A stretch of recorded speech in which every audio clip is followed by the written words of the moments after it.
जी नमस्कार दोस्तों, आप सभी का आपके अपने परिवार आईडी एग्जाम में स्वागत है। तो कैसे हैं आप सभी के सभी। उम्मीद करते हैं कि आप सभी अच्छे होंगे और आपकी तैयारी भी अच्छी चल रही होगी।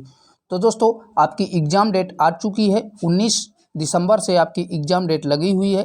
तो उसी श्रृंखला में जो है कंप्यूटर के जितने भी आपके प्रीवियस ईयर क्वेश्चन हैं या संभावित क्वेश्चन हैं, उन सभी क्वेश्चनों को हम कवर करने वाले हैं। और इन क्लासों से आपको जो है अच्छे मार्क्स 100% आएंगे, ये हम आपका विश्वास दिलाते हैं। और जिन लोगों ने अभी तक चैनल को सब्सक्राइब नहीं किया है तो चैनल को सब्सक्राइब कर बेल आइकन को दबा दीजिए ताकि आगे आने वाले क्लासेस के नोटिफिकेशन आप तक पहुंचते रहें। तो चलिए दोस्तों, कंटिन्यू करते हैं आज की क्लास को। पहला क्वेश्चन कह रहा है, नेटवर्क एक कंप्यूटर नेटवर्क ऑपरेटिंग सिस्टम है जिसे डैश द्वारा विकसित किया गया है। तो बताइए दोस्तों, किसके द्वारा इसे कंप्यूटर नेटवर्क ऑपरेटिंग सिस्टम को विकसित किया गया है। तो चार ऑप्शंस हैं आपके, अटारी, AT&T, नोबेल या सन माइक्रो सिस्टम। तो राइट आंसर बनेगा ऑप्शन नंबर सी, करेक्ट हो जाएगा। नोबेल के द्वारा इसे विकसित किया गया है। और बता दें, नेटवर्क का विकास नोबेल इंक द्वारा किया जाता है। तो नेटवर्क का विकास किसके द्वारा किया जाता है? नोबेल इंक द्वारा किया जाता है। तो साथ में याद रखिएगा। आइए देखते हैं नेक्स्ट क्वेश्चन को। अगला जो क्वेश्चन है, कह रहा है कि निम्न में से लैन का अर्थ क्या है। तो बताइए दोस्तों, लैन का पूर्ण रूप क्या है। तो राइट आंसर हो जाएगा लोकल एरिया नेटवर्क। लैन का जो है पूर्ण रूप हो जाएगा। तो ऑप्शन नंबर बी आपका करेक्ट हो जाएगा। इंपॉर्टेंट है दोस्तों, याद रखिएगा।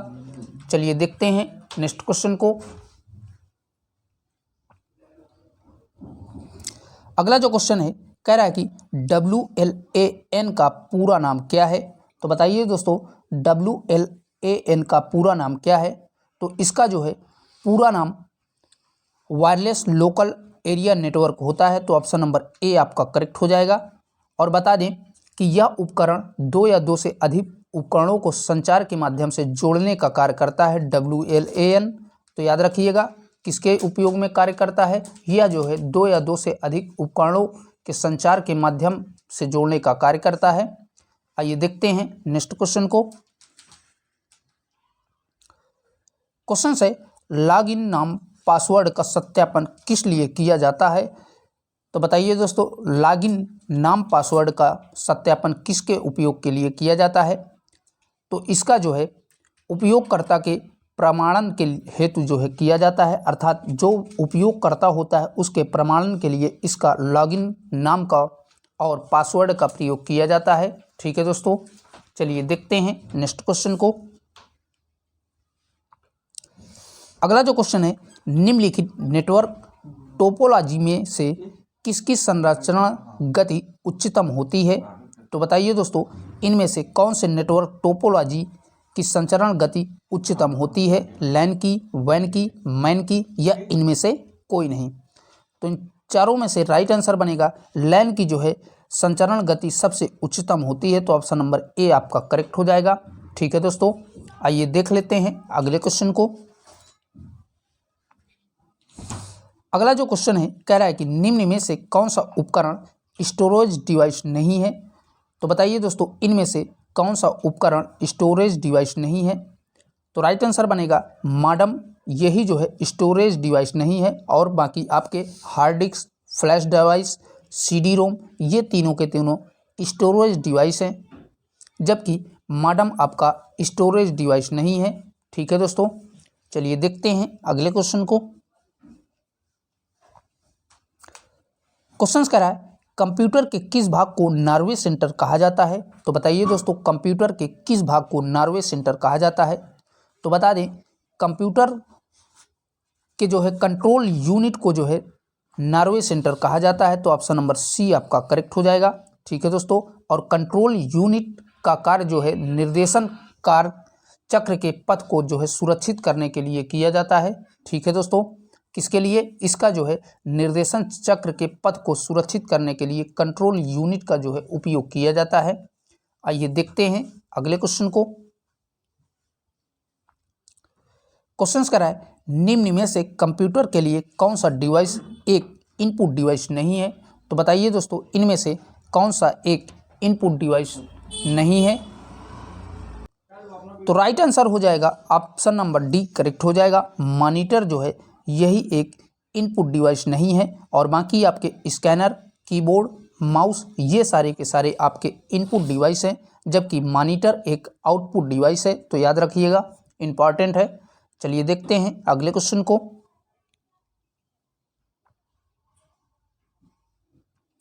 अगला जो क्वेश्चन है कह रहा है कि निम्न में से कंप्यूटर का मस्तिष्क कौन सा है। तो बताइए दोस्तों, इंपॉर्टेंट क्वेश्चन है। तो कंप्यूटर का मस्तिष्क किसे कहा जाता है? तो आप सभी को पता होगा कि कंप्यूटर का मस्तिष्क सीपीयू को कहा जाता है। तो ऑप्शन नंबर सी आपका करेक्ट हो जाएगा। अगर बात करें सीपीयू के फुल फॉर्म की, तो इसका full form central processing unit होता है। तो याद रखिएगा, इसका फुल फॉर्म क्या होता है? सेंट्रल प्रोसेसिंग यूनिट इसका फुल फॉर्म होता है सीपीयू का। चलिए देखते हैं अगले क्वेश्चन को। क्वेश्चन से निम्न में से कौन सा एक आउटपुट डिवाइस नहीं है? तो बताइए दोस्तों, इनमें से कौन सा एक आउटपुट डिवाइस नहीं है? तो राइट आंसर हो जाएगा स्कैनर जो है आउटपुट डिवाइस नहीं है और बाकी फ्लोटर, प्रिंटर, स्पीकर ये सभी के सभी आउटपुट डिवाइस हैं, जबकि स्कैनर जो है एक इनपुट डिवाइस है। ठीक है दोस्तों, चलिए देखते हैं नेक्स्ट क्वेश्चन को। अगला जो क्वेश्चन है कह रहा है कि निम्नलिखित में से कौन सा एक इनपुट डिवाइस है? तो बताइए दोस्तों, इनमें से कौन सा एक इनपुट डिवाइस है? तो बात करें चारों ऑप्शनों में से, तो जॉय स्टिक ये आपका इनपुट डिवाइस है। तो ऑप्शन नंबर डी आपका करेक्ट हो जाएगा। और बता दें, जॉय स्टिक का उपयोग वीडियो गेम सिमुलेटर परीक्षण के लिए किया जाता है। किसके लिए? वीडियो गेम सिमुलेटर परीक्षण आदि चीज़ों के लिए इसका जॉय डिस्क का प्रयोग किया जाता है। ठीक है दोस्तों, चलिए देखते हैं नेक्स्ट क्वेश्चन को। अगला जो क्वेश्चन है कह रहा है कि कंप्यूटर के माउस का आविष्कार किसने किया था? तो बताइए दोस्तों, कंप्यूटर के माउस का आविष्कार किसके द्वारा किया गया था? तो कंप्यूटर के माउस का आविष्कार डगलस एंगलबर्ट के द्वारा किया गया था। तो ऑप्शन नंबर सी आपका करेक्ट हो जाएगा। किसके द्वारा? डगलस एंगलबर्ट के द्वारा किया गया था। और माउस जो है एक प्रकार का इनपुट डिवाइस है। तो साथ में ये भी याद रखिएगा, कैसा डिवाइस है? ये एक प्रकार का इनपुट डिवाइस है। आइए देखते हैं नेक्स्ट क्वेश्चन को। क्वेश्चन से कंप्यूटर की किस पीढ़ी में प्रोग्रामिंग के लिए यांत्रिक भाषा का प्रयोग किया गया था? तो बताइए दोस्तों, प्रोग्रामिंग के लिए यांत्रिक भाषा का प्रयोग किस पीढ़ी में किया गया था? तो राइट आंसर हो जाएगा ऑप्शन नंबर ए, पहली पीढ़ी में प्रोग्रामिंग के लिए जो है मैकेनिकल भाषा का प्रयोग अर्थात यांत्रिक भाषा का प्रयोग किया गया था। और बता दें, कंप्यूटर विकास में जो है कुल अब तक 5 पीढ़ियाँ हुई हैं। तो याद रखिएगा, कितनी पीढ़ियाँ? कुल अब तक जो है 5 पीढ़ियाँ हुई हैं।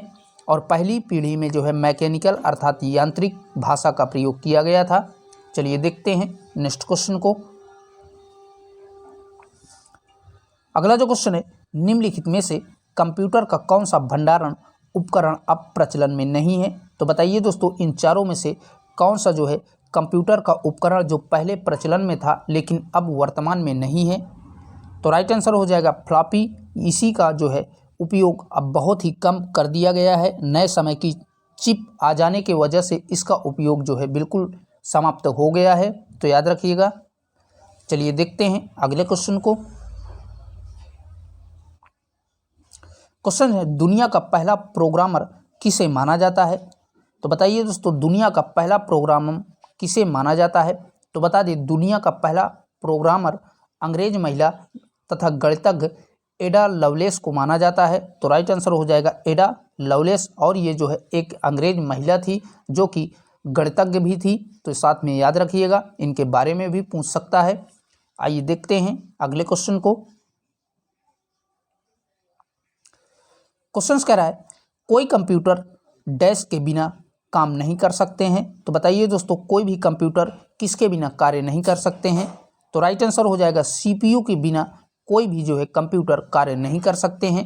अगर बात करें सीपीयू की, तो सीपीयू को केंद्रीय विश्लेषण की इकाई या कंप्यूटर का मस्तिष्क भी कहा जाता है। और इसके अगर फुल फॉर्म की बात करें, तो इसका फुल फॉर्म जो है सेंट्रल प्रोसेसिंग यूनिट होता है। तो सारे के सारे फैक्ट याद रखिएगा। इसे क्या केंद्रीय विश्लेषण की इकाई या कंप्यूटर का दिमाग कहा जाता है और इसका फुल फॉर्म जो है सेंट्रल प्रोसेसिंग यूनिट होता है। तो याद रखिएगा। आइए देखते हैं नेक्स्ट क्वेश्चन को। क्वेश्चन है निम्नलिखित में से कौन सा ऑपरेटिंग सिस्टम नहीं है। तो बताइए दोस्तों इन चारों में से कौन सा एक ऑपरेटिंग सिस्टम नहीं है। तो राइट आंसर हो जाएगा ऑप्शन नंबर डी करेक्ट हो जाएगा। C++ यही जो है एक प्रकार का ऑपरेटिंग सिस्टम नहीं है। और बता दें C++ एक प्रकार की ये भाषा है, कंप्यूटरी भाषा है। ठीक है, तो याद रखिएगा। चलिए देखते हैं नेक्स्ट क्वेश्चन को। अगला जो क्वेश्चन है कह रहा है कि वर्ष 1976 में विकसित सर्वप्रथम सुपर कंप्यूटर निम्न में से कौन सा है। तो बताइए दोस्तों जो 1976 में सुपर कंप्यूटर विकसित हुआ था उसे क्या नाम दिया गया था। तो राइट आंसर हो जाएगा ऑप्शन नंबर बी करेक्ट हो जाएगा।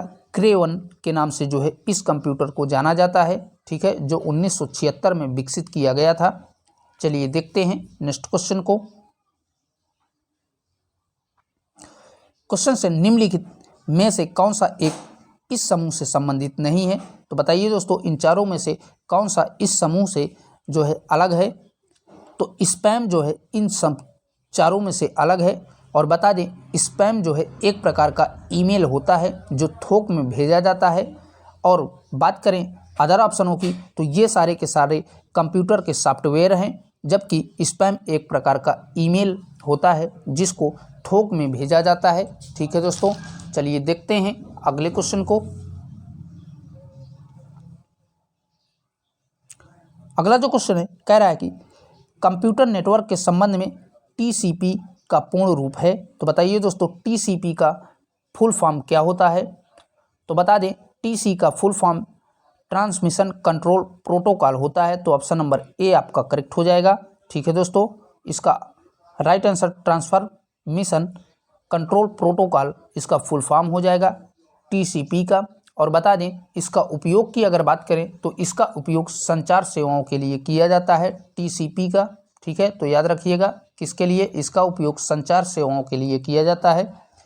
चलिए देखते हैं अगले क्वेश्चन को। अगला जो क्वेश्चन है कह रहा है कि वेब पेज खाली जगह का प्रयोग करके बनाया जाता है। तो बताइए दोस्तों वेब पेज का प्रयोग किसके लिए किया जाता है। तो वेब पेज का प्रयोग HTML के लिए किया जाता है। तो ऑप्शन नंबर सी आपका करेक्ट हो जाएगा। इंपॉर्टेंट है, याद रखिएगा किसके लिए HTML के लिए किया जाता है। अगर इसके फुल फॉर्म की बात करें तो इसका फुल फॉर्म होता है हाइपर टेक्स्ट मार्कअप लैंग्वेज होता है। इसका फुल फॉर्म क्या होता है, हाइपर टेक्स्ट मार्कअप लैंग्वेज इसका जो है फुल फॉर्म होता है। तो याद रखिएगा। आइए देखते हैं नेक्स्ट क्वेश्चन को।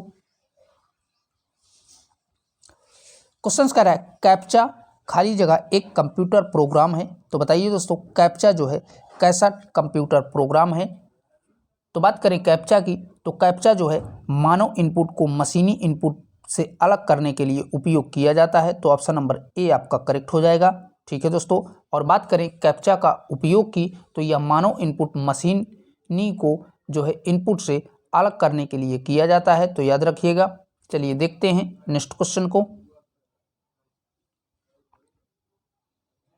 क्वेश्चन से निम्न में से कंपाइलर क्या है। तो बताइए दोस्तों कंपाइलर क्या है। तो राइट आंसर हो जाएगा कंपाइलर एक तो सॉफ्टवेयर है। तो ऑप्शन नंबर बी आपका करेक्ट हो जाएगा। और बता दें यह किसी भी भाषा के प्रोग्राम को कंप्यूटरी भाषा में जो है बदलने का काम करता है। ठीक है, सॉफ्टवेयर। तो याद रखिएगा कंपाइलर का क्या काम है, किसी भी भाषा प्रोग्राम को कंप्यूटरी भाषा में जो है बदलने का इसका काम होता है और यह एक प्रकार का सॉफ्टवेयर है। आइए देखते हैं नेक्स्ट क्वेश्चन को। क्वेश्चन कह रहा है कंप्यूटर शब्दावली में मिप्स का सही अर्थ क्या है। तो बताइए दोस्तों MIPS का सही अर्थ क्या है, अर्थात इसका फुल फॉर्म क्या होता है। तो राइट आंसर हो जाएगा MIPS का फुल फॉर्म मिलियन इंट्रैक्शन पर सेकेंड होता है। तो ऑप्शन नंबर बी आपका करेक्ट हो जाएगा। इसका फुल फॉर्म क्या होता है, मिलियन इंट्रैक्शन पर सेकेंड इसका फुल फॉर्म होता है। ठीक है दोस्तों, चलिए देखते हैं नेक्स्ट क्वेश्चन को। क्वेश्चन है निम्नलिखित में से किस उपकरण में जाइरोस्कोप का प्रयोग किया जाता है? तो बताइए दोस्तों कौन से उपकरण में जाइरोस्कोप का जो है प्रयोग किया जाता है? तो राइट आंसर हो जाएगा कंप्यूटर माउस में जो है जाइरोस्कोप का जो है प्रयोग किया जाता है। और बात करें जाइरोस्कोप की तो इसे हिंदी में घूर्णनदर्शी भी कहा जाता है। तो क्या कहा जाता है इसे हिंदी में? घूर्णनदर्शी भी कहा जाता है जाइरोस्कोप को, तो याद रखिएगा। चलिए देखते हैं नेक्स्ट क्वेश्चन को। क्वेश्चन करा है मैकएफे एक प्रकार का है। तो बताइए दोस्तों मैकएफे एक प्रकार का क्या है?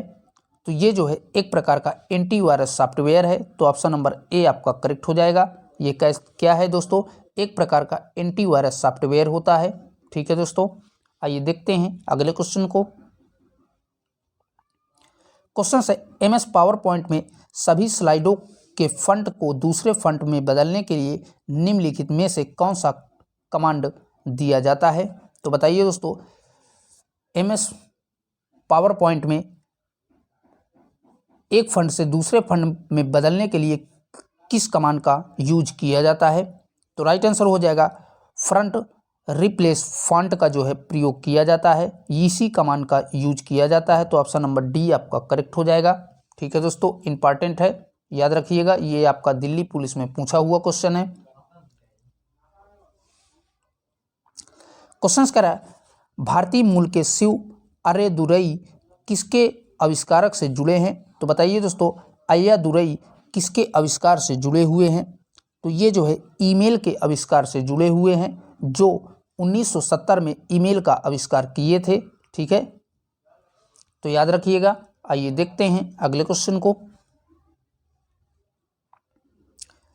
क्वेश्चन है आईपी पते के बिंदुदार दशमलव प्रारूप में हर सेट को क्या कहा जाता है? तो बताइए दोस्तों आईपी बिंदुदार दशमलव प्रारूप के हर सेट को क्या कहा जाता है? तो इसे जो है ऑक्टेट कहा जाता है। तो ऑप्शन नंबर बी आपका करेक्ट हो जाएगा। ठीक है दोस्तों, इसे क्या कहा जाता है? इसे ऑक्टेट कहा जाता है, तो याद रखिएगा। चलिए देखते हैं नेक्स्ट क्वेश्चन को। क्वेश्चन कह रहा है माइक्रोसॉफ्ट कॉर्पोरेशन की स्थापना कब की गई थी? इंपॉर्टेंट है, तो बताइए दोस्तों माइक्रोसॉफ्ट कॉर्पोरेशन की स्थापना कब की गई थी? तो इसकी स्थापना 1975 में की गई थी। तो ऑप्शन नंबर सी आपका करेक्ट हो जाएगा। और इनके संस्थापक की अगर बात करें तो इसके संस्थापक बिल गेट्स एवं पॉल एलन थे। तो दोनों के दोनों याद रखिएगा। ठीक है, इसका जो है आविष्कार 1975 में बिल गेट्स और पॉल एलन के द्वारा किया गया था। ठीक है दोस्तों, इंपॉर्टेंट है, याद रखिएगा। तो दोस्तों आज की क्लास में इतने ही मोस्ट क्वेश्चन थे जो कि हमने आपके साथ डिस्कस किया। और क्लास को ज़्यादा से ज़्यादा अपने दोस्तों में शेयर कर दीजिए। और जिन लोगों ने अभी तक चैनल को सब्सक्राइब नहीं किया है तो प्लीज़ भैया आप सभी से रिक्वेस्ट है कि चैनल को भी सब्सक्राइब कर दीजिए। फिर मिलेंगे इसकी नेक्स्ट क्लास लेकर, तब तक के लिए बाय बाय, टेक केयर, जय हिंद।